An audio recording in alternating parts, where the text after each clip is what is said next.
भी नहीं पा रहे थे, उसी में रह रहे थे और वहाँ पे पैरानॉर्मल एक्टिविटीज़ हो रही थी।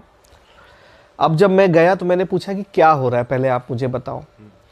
दीपक भाई सच बताऊं, आप सुनोगे ना तो आपके रोंगटे खड़े हो जाएंगे कि कैसे वो लोग ऑलमोस्ट 1 महीने से उस घर में रह रहे थे।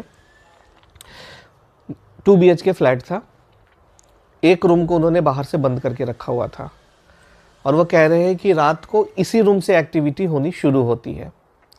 मैंने कहा ठीक है, क्या एक्टिविटी होती है? तो कहते हम रूम को कितना भी बंद कर देना, ये दरवाज़ा अपने आप रात को खुलता है और उसके बाद शुरुआत होती है हमारे किचन एरिया से। पहले किचन में ना बर्तन हिलते हैं, ढन ढन की आवाज़ होती है, फिर लगता है कोई वॉशरूम के दरवाजे को नॉक कर रहा है। अगर हमने आवाज़ दे दी कौन है या क्या है तो ये और बढ़ जाता है, और अगर हमने इग्नोर किया तो हमें ऐसा लगता है कि पूरे घर में कोई चल रहा है, आ रहा है, जा रहा है, जैसे चलता हुआ पंखा धीरे धीरे अपने आप ऐसे ऐसे टेढ़ा टेढ़ा होने लगता है। और ये एक्टिविटी 3-3:30 बजे रात तक होती है, फिर उसके बाद बंद हो जाती है। तो मैंने कहा आपने मतलब फिर आप छोड़ दो इस घर को। तो उन्होंने कहा कि नहीं, हमारी अभी वो फाइनेंशियल कंडीशन वैसी नहीं है कि हम इस घर को छोड़ सके, सो रहना तो हमें अभी इसी में है, आप इसको ठीक करके दो।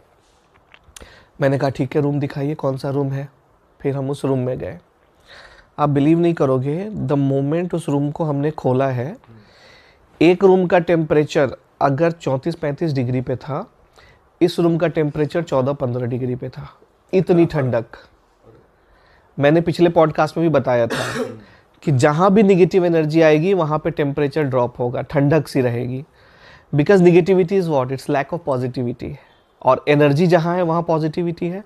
एनर्जी है मतलब गर्मी है, एनर्जी नहीं है मतलब ठंडक है। तो आप मतलब बीच में खड़े होकर पूरा देख सकते थे कि यहाँ